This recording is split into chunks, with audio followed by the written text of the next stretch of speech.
Los saludo desde Charles Shade.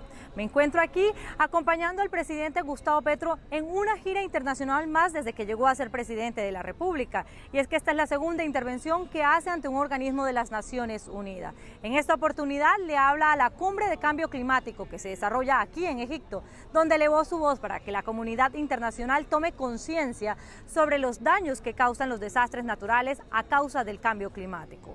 Según el mandatario, esta es la segunda vez que en tierras de Sinaí una persona presenta un decálogo.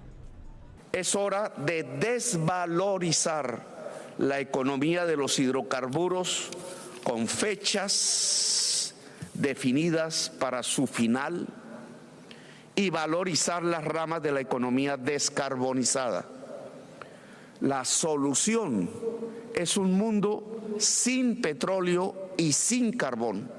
Este es uno de los puntos del decálogo presentado por el presidente Gustavo Petro en medio de su intervención en la Cumbre de Cambio Climático de las Naciones Unidas, COP27, que se lleva a cabo en Egipto. A consideración del mandatario, esta es la ruta a seguir para que la humanidad se salve de la crisis climática inminente. Las conferencias globales de gobiernos deben poner la política al mando para generar el plan global de desconexión de los hidrocarburos. La descarbonización es un cambio real y profundo del sistema económico que domina. Es la hora de la humanidad y no de los mercados. En medio de su propuesta, el presidente se va en contra del sistema económico mundial y de entes multilaterales como Organización Mundial del Comercio y el Fondo Monetario Internacional. Las políticas de bloqueo económico hoy no favorecen la democracia y van en contra de los tiempos de la humanidad para actuar contra la crisis. Alertó del peligro que conlleva seguir por este camino y dijo que es el momento de actuar globalmente como seres humanos e invitó a los ciudadanos a movilizarse. La movilización de la humanidad, la que corregirá el rumbo y no el acuerdo de tecnócratas influidos, muchos, por los intereses de las empresas del carbón, del petróleo y del gas. El jefe de Estado reiteró en esta cumbre multilateral que la preservación del medio ambiente es la supervivencia de la humanidad, como siempre lo ha planteado en sus discursos en Colombia. El gobierno de Colombia sigue sumando aliados a las iniciativas del presidente Gustavo Petro de que América Latina tenga una sola voz. Y esta voz sería para la defensa del pulmón del mundo, es decir, la Amazonía colombiana. Y hoy el presidente Gustavo Petro sostuvo un nuevo encuentro en menos de una semana con el presidente Nicolás Maduro, con quien coincidió en la necesidad de hacer un frente común, no solo en América Latina, sino en el mundo, por la salvación de la cada vez más deforestada selva amazónica. Muy importante esta iniciativa que ha tomado el presidente Petro, excelente. Y empezando el año 2023, una cumbre presidencial amazónica para conseguir todo lo que es el apoyo, el financiamiento a la regeneración de toda el Amazonas. La regeneración forestal es vital para la vida en el planeta y es un compromiso que tenemos los suramericanos, es un compromiso verificable, concreto, y lo hemos asumido felizmente en esta reunión especial que convocó el presidente Petro. No obstante, en un encuentro que sostuvo con indígenas de los países que tienen frontera con el Amazonas, el presidente se mostró escéptico frente a la voluntad mundial y la conciencia que debe adquirirse ante la amenaza del cambio climático. Uno no encuentra recepción a la idea.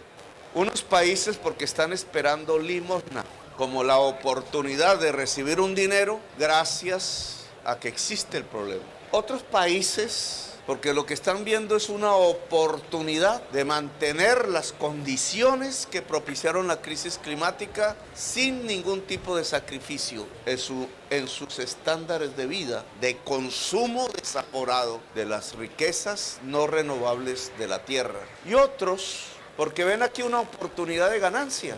Por primera vez se abrió un espacio para que los más pequeños alcen su voz. Un espacio que fue abierto por un colombiano. Se trata de Francisco Vera, el líder ambientalista que tuvo que salir al exilio por diversas amenazas en su contra. Hoy, Francisco Vera también se reunió con el presidente Gustavo Petro, a quien le entregó una declaratoria con más de 3.000 firmas de los pequeños colombianos que quieren aportar a la propuesta del presidente Gustavo Petro de cambio climático. Tuve oportunidad de entregarle una declaración que había hecho con mis amigos de Guardianes por la Vida, con mis compañeros de Guardianes por la Vida. Le entregué una serie de firmas, unas 2.000 firmas, y luego les pasaré justamente otras 3.000 firmas de las que alcanzamos a recoger para exigir una serie de peticiones, de las cuales les comenté educación ambiental, también políticas de adaptación al cambio climático reales e inclusión de los niños como una voz potente, básicamente. Y su segundo día de trabajo por tierras egipcias, el presidente Gustavo Petro lo terminó haciendo un poco de ocio y conociendo la cultura de este país.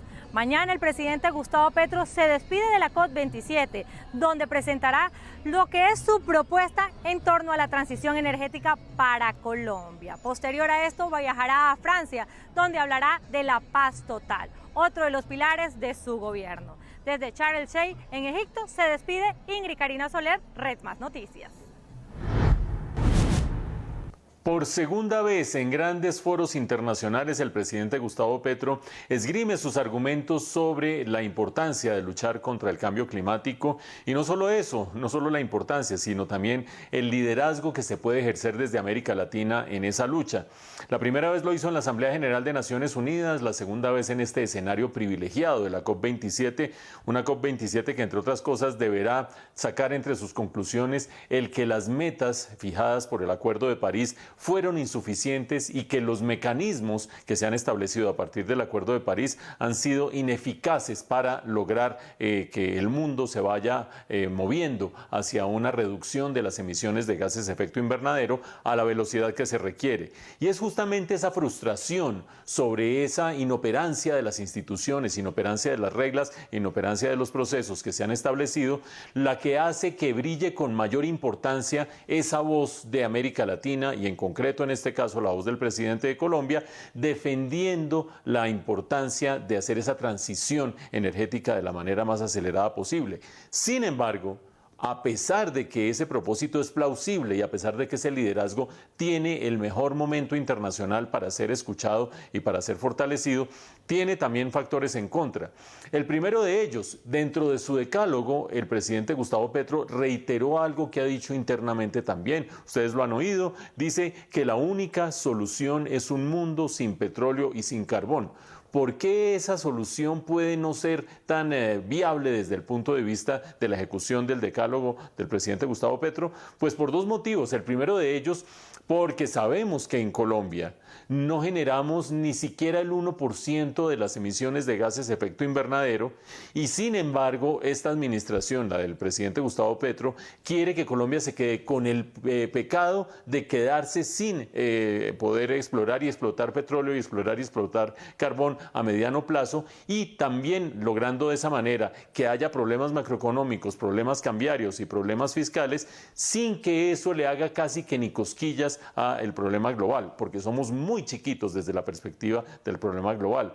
Pero en segundo lugar, porque el otro gran líder regional que está empezando a brillar sin siquiera haberse posesionado en estas materias es, por supuesto, Lula da Silva. Lula da Silva es muy importante en la discusión regional, es muy importante en la discusión medioambiental y es muy importante en la discusión amazónica. Ojo a las siguientes cifras. El bioma del Amazonas, la cantidad de especies de distintas, de la flora, de la fauna, etcétera, etcétera, que están en el Amazonas, el 61% pertenece a Brasil, el 12% a Perú, el 8% a Bolivia, el 6% a Colombia. Claramente Brasil está llamado a ser el gran líder de la defensa de la Amazonía y a usar el activo de la Amazonía internacionalmente como una palanca para sacar adelante su discurso de defensa del medio ambiente, de defensa de la Amazonía, pero con un elemento adicional. Lula da Silva, a la vez que está proponiendo esa misma lucha de defensa por la Amazonía, está diciendo, pero eso sí, nosotros vamos a seguir usando petróleo, vamos a seguir usando carbón, produciendo petróleo y produciendo carbón carbón. En esa lucha entre un Lula fortalecido regionalmente y con mayor potencial sobre la Amazonía, queriendo mantener el petróleo y el carbón, y un Petro que va en contra de esas dos industrias y con menor capacidad de maniobra en el discurso internacional, quizás el eco a este discurso de Gustavo Petro no vaya a ser tan grande como se esperaba.